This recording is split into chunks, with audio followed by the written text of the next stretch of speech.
As you know by this stage, I am a big structure guy. For the longest time, I shied away from stories because I thought stories didn't have structure. I'm happy to report I was wrong. Stories do have structure. And the structure you're going to learn in this lesson will change the way you look at any story. Enter the inverted claw. Everything you need to easily pass English ATAR. English ATAR made simple. Powered by Saints Coaching.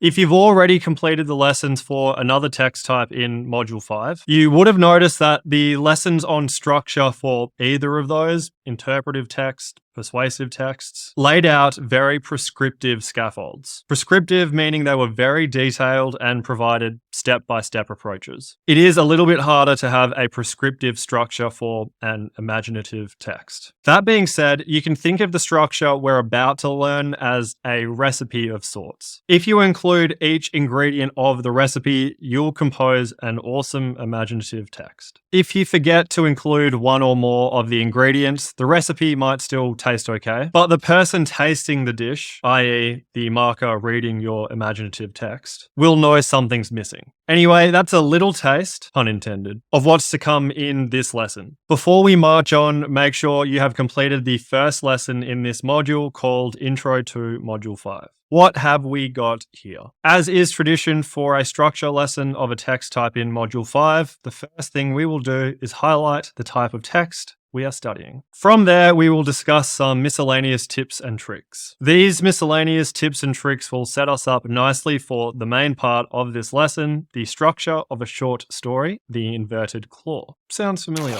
In outlining the structure of the inverted claw, we will explain how to formulate the title. After that, we will explain the structure of the exposition, which is the beginning of a short story. Then we shall explain the structure of the background, which is a part of the middle, then the structure of the rising action, part of the middle, explain the structure of the climax, the last part of the middle, and then finally we will explain the structure of the resolution, which is the end of the story. After that, we'll compare text type structures, and then we will do a simple summary. Let's get to it. The type of imaginative text we are studying. Imaginative texts are stories, and I've already alluded to the type of story we're studying. That is a short one. We are studying short stories for our analysis of imaginative texts. With that out of the way, let's discuss some miscellaneous tips and tricks so we can nail our short stories. The first tip trick will relate to language. The second one will be about grammar. The third one, punctuation. Number 4, characters. Number 5, plot. Number 6, paragraphing. All right, I can't do this anymore. I have to address the elephant in the room. Why is the formatting on some of these words messed up? This keeps happening to me because Canva did some sort of update and it stuffed up the formatting of all of this stuff I'd already created. So that is why we get weird formatting things happening to some of the slides that you see in these lessons. I do my best to recognize them before I film, but sometimes they will pop up in the slide and it's already too late. Normal perfectionist Lennox would go and fix that, but I'm trying something new, so let's continue with the lesson. Let's take a look at each one of these 6 miscellaneous tips and tricks, starting with language.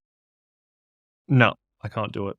Fixed. First tip that relates to this point is show, don't tell by using imagery. This is an example of showing instead of simply telling. Short, matte, black hair, big eyes the way they are in Japanese animation, skin milk thin, buttermilk sallow in her dress, with a wallpaper pattern of dark roses. This woman was also in my tuberculosis support group Friday night. She was in my melanoma round table Wednesday night. Monday night, she was in my firm believers leukemia rap group. The part down the center of her hair is a crooked lightning bolt of white scalp. That is an excerpt from Fight Club by Chuck Palahniuk. There it is. Here, Palahniuk has used visual imagery to show what this character looks like instead of simply tell. So, an example of what to do, here is an example of telling what not to do. Short, black hair, big eyes, and pale skin in her dress. This woman was also in my tuberculosis support group Friday night. She has a part down the center of her hair. Compare the sort of imagery you get of this character once you read the telling version and once you read the showing version, the original version.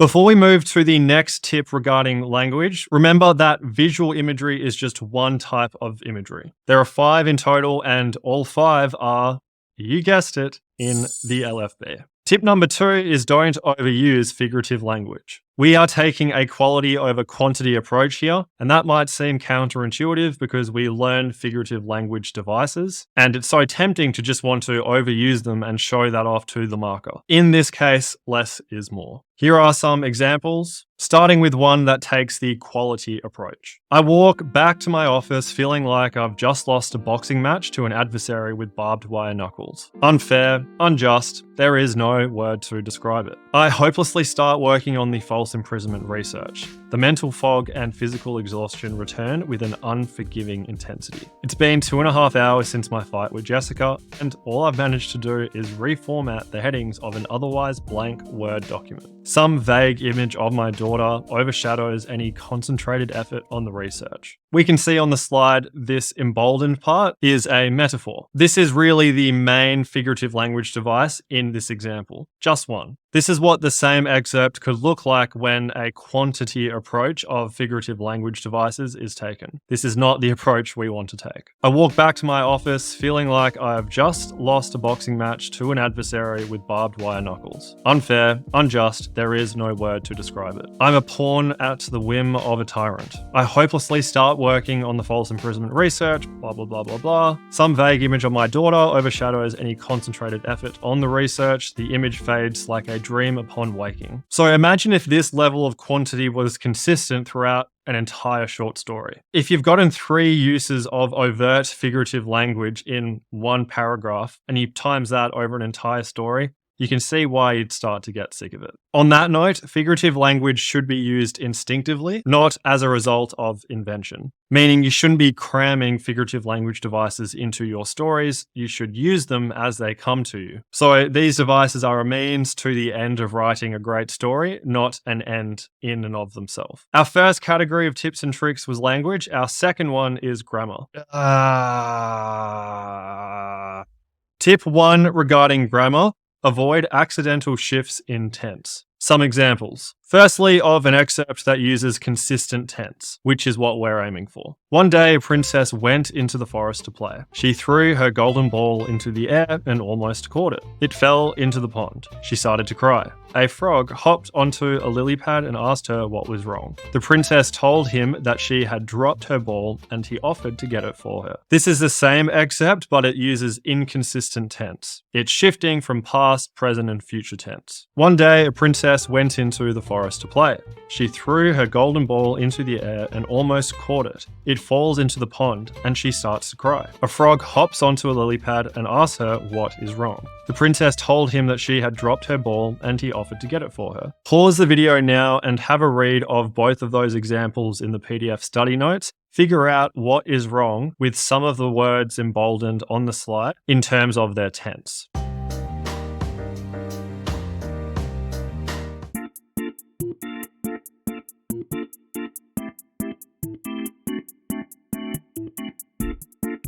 Tip number 2 regarding grammar, manipulate syntax for dramatic effect by utilizing fragmented sentences and stream of consciousness sentences. What is a fragmented sentence? Example, next minute I hear a piercing wail from the front of the classroom. As I look up from my workbook of assorted doodles, Mr. Smith jumps up and down like a crying toddler. He faces the whiteboard and there's a faint sparkle on his left cheek. I squint to get a closer look and it hits me. Mr. Smith sat on a tack. Best day ever. The fragmented sentences are the 3 words or 3 sentences, best day ever. The sentence is fragmented, it's consisting of 1 or 2 words. If we were using proper grammar here, those 3 words would be 1 sentence, hence fragmented. 2 main effects of using fragmented sentences. Firstly, they emphasize the content of each sentence, best day ever. It's emphasized, and it heightens tension. When we use full stops, we create pauses or mini breaks that the reader can take while they're reading. By using more full stops, we are making them pause more, kind of subconsciously. And because we are pausing more, we're making the reader wait more. We're creating suspense, we're building tension. That is a fragmented sentence or fragmented sentences. Here's an example of stream of consciousness sentences. It's pretty much the opposite of a fragmented sentence. OMG, today was probably the best day of my life. You know the teacher I never liked, Mr. Smith? Well, she sat on attack, but just before she did, she actually told me off for not finishing one homework question, which was pretty rude in my opinion because I did like 14 out of 15 of them. But anyway, as you could imagine, I was feeling pretty pissed, and then out of nowhere, this piercing wail brings the entire class to a standstill, and there I see Smithy jumping around all over the place. Meanwhile, I'm trying to contain my laughter as though I'm watching a Jackass movie. Some effects. I'm sure you could predict them. A stream of consciousness sentence like this emboldened one on the slide creates a frantic and rushed tone. It also characterizes the narrator. In the case of the example, it's first-person narration. So as I was reading this, you get an insight into the type of person this character is. Our third bunch of tips and tricks relate to punctuation, everyone's favorite topic. Tip number 1, keep dialogue punctuation inside quotation marks. Examples of when the punctuation is inside the quotation marks, which is what we're going for. 106, Simon asks. This is a question. It's calling out for 106 within dialogue. So because it's a question, we use a question mark, and because it's within dialogue, we're making sure that the punctuation is inside the quotation marks. This is an example of when the punctuation is outside the quotation mark. This is what we don't want to do. 106, and the question mark is after the quotation mark. No deal. Tip number 2 is use ellipses to indicate that a character's words are trailing off. Example, I suppose we could... She hesitated.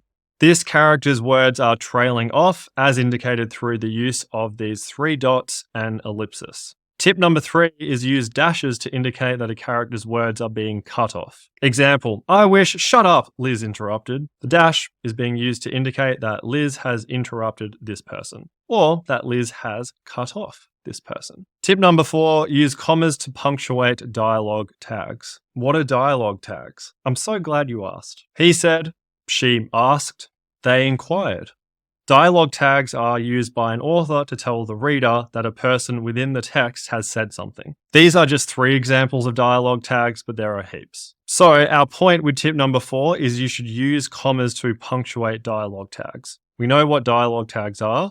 What does this tip mean? Here's an example. The waitress called out, "Madam, you left your jacket." So in this example, we have the dialogue tag, the waitress called out, and it's punctuating a piece of dialogue. It's separating the tag from the dialogue. Here's another example. Well, if you told me, Jasper mumbled, we could have hashed it out. In this example, we have 2 commas. We've got 2 commas because the dialogue tag, Jasper mumbled, is in the middle of dialogue. The 2 commas are punctuating a gap between the first chunk of dialogue and the second chunk of dialogue, with the dialogue tag coming in between them. Last example, we should get out of here, he whispered. The dialogue tag is he whispered, the dialogue is we should get out of here. In this final example, a comma is being used to punctuate, separate the dialogue from the dialogue tag. As is often the case, we've got a couple exceptions. Don't use commas to punctuate dialogue tags that come after dialogue that trails off, in which case use an ellipsis, such as, I suppose we could, she hesitated. Notice here there is no comma to punctuate the dialogue from the dialogue tag. Another exception is when the dialogue is exclamatory, in which case use an exclamation mark. Example of an exclamatory sentence is shut up. Notice how the exclamation mark is being used here instead of a comma to punctuate the dialogue tag, Liz interrupted. Last exception for using commas to punctuate dialogue tags is when you have some dialogue that is interrogative,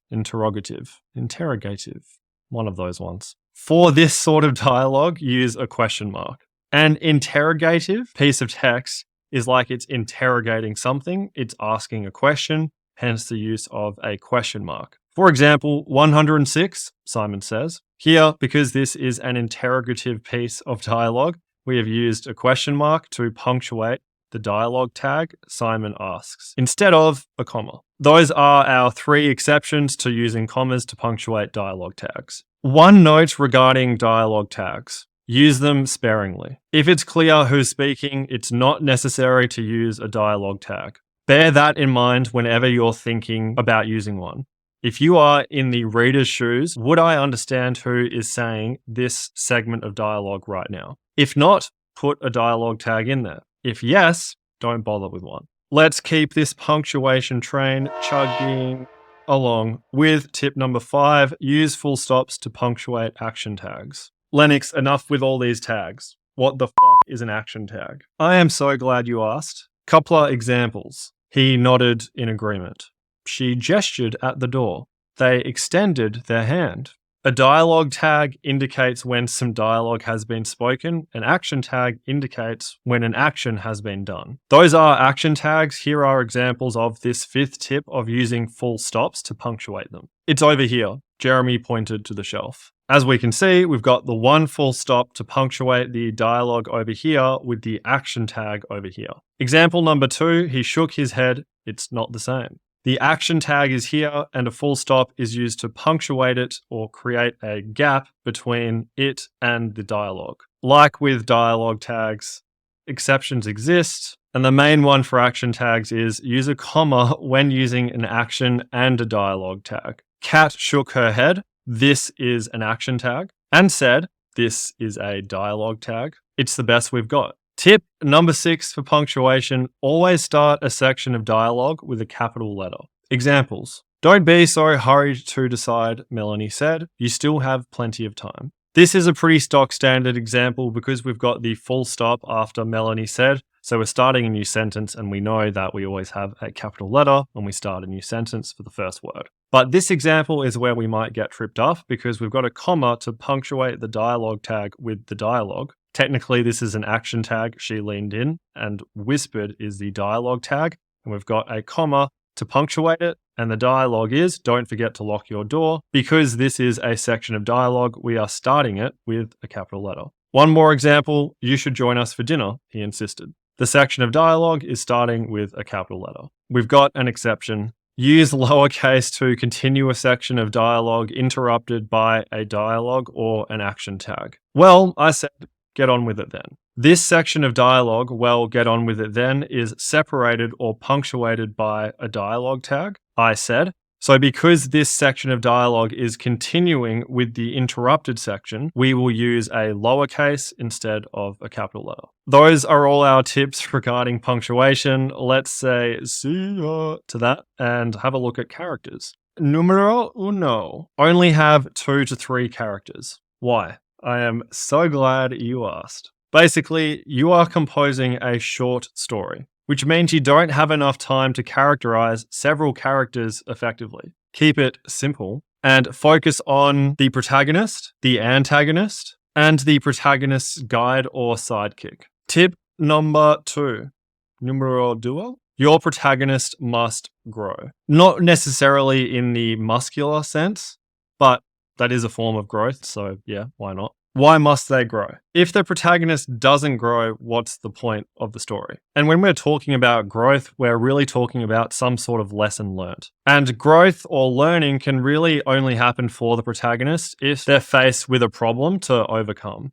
Without a problem to overcome, the plot is dull. Example, in Black Panther Wakanda Forever, Shuri learns that revenge isn't the solution for her grief. Those are our tips regarding characters. Let's turn to our tips regarding the plot of our short story. Number 1 is focus on a single time, place, and action. Why is that, Lennox? Well, Timmy, let me tell you. Once again, you're composing a short story. It's difficult to effectively construct multiple times, places, and actions in a short story that must be planned and composed in 1 hour. Basically, what we're getting at here is do one thing well rather than multiple things poorly. Note that you can refer to a different time, place, and action in the background section of your story, which we'll obviously learn about momentarily. Tip number 2.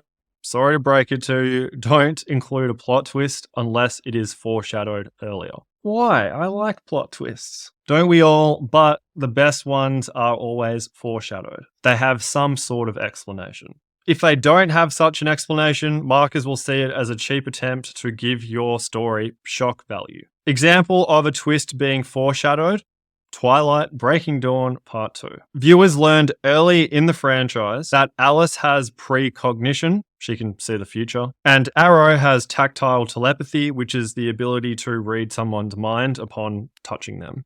Spoiler alert. There's a massive battle at the end of Breaking Dawn Part 2. Shortly after it ends, the viewers are told that the whole fight was just a vision that Arrow saw using his tactile telepathy. So the audience finds out about these powers earlier on in the franchise. Imagine if the audience weren't aware of Alice and Arrow's powers until after that battle that was just a vision. The entire plot twist would have felt really contrived or forced. It's like, we didn't see that coming. There's no explanation for that. You've just told us these characters have powers. What the fuck? But because we were told about these powers movies beforehand, yes, it was a bit of a cheap plot twist, but for our purposes, it was well executed. It was foreshadowed. Final bunch of tips relate to paragraphing. In fact, there is just one tip. Start a new paragraph or line when you change time or location, start a new topic, or shift speakers. What? No, actually, I understand why. All good. Examples. When her father had made this claim, it had seemed so outlandish, so overblown that it had not assuaged Sophia's distress in the least. But turning in place on the Place de la Concorde, seeing the Arc de Triomphe, and the Eiffel Tower, and the Tuileries, and the cars and Vespers zipping around the great obelisk, Sophia had an inkling of what her father had been trying to say. We then have the start of a new paragraph or line. Was it like this all night? Richard van der Weil, who was standing in his apartment in the embassy, had just noticed the angle of his bow tie in the bedroom mirror. It was at a slant of 25 degrees. This excerpt is from A Gentleman in Moscow, one of my favorite books. Here, a new paragraph has been started because there has been a shift in time. All of a sudden, we have gone from being on the Place de la Concorde to standing in his apartment. Next example, the guard wearing a tight brown uniform and mirrored shades waves the truck through, keeps waving. Neil rolls past, his pulse even, barely elevated. 200 yards on, the Mexican guard gives the F-150 an equally cursory look and motions him past the entry checkpoint. 3 minutes later, Chris radios. That example is from Heat 2, written by Michael Mann and Meg Gardner. Heat is a movie that came out in the 90s, I believe. It's one of the best heist movies of all time. First time Robert De Niro and Al Pacino were seen on screen together. Michael Mann directed that movie. Fast forward 35 years, Michael Mann's like, oh, I'm going to do Heat 2, but I'm not going to create it as a movie. I'm just going to try this writing thing instead. Co-publishes Heat 2 as the sequel to Heat 1, but Heat 2 is a book. Nuts. In this case, we have a change in time. I got these examples mixed up. The first example was a change in location, and this example is a change in time. Because there has been a change in time, we have started a new paragraph. Third example of starting a new line or paragraph when a new topic has been discussed. Nothing but what you might expect. Pink, tumbled boulders with guano laid on them like icing, and a steep slope up to the shattered rocks that crowned the bastion. A sound behind him made him turn. Jack was edging along the ledge. That is from Lord of the Flies. The topic of this first paragraph or first sentence is tumbled boulders. The topic of this second one is a sound behind him. This is an example of starting a new topic from here to here, so we're starting a new paragraph. Our fourth and final example for when we start a new paragraph or line is when we shift speakers. For example, I'm not going with you, Jeff said. Mudith glared. Oh, yes, you are.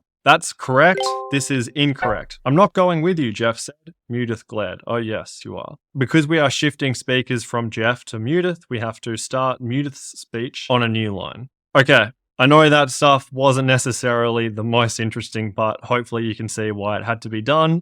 All of that stuff you really need to know in order to write decent short stories. We are doing things a little bit differently in this lesson of Eames. I noticed this one was getting a bit long, so I thought we would break up the video lesson component of this entire lesson into two parts. The first part or half will be focused on the miscellaneous tips and tricks that we just went over. The video below this one will be part 2, and the focus of that lesson will be the structure of the inverted claw, our short story structure, and then we will go into a comparison of text type structures, followed by a simple summary. So go and start part 2, the video below this one, and I will see you shortly.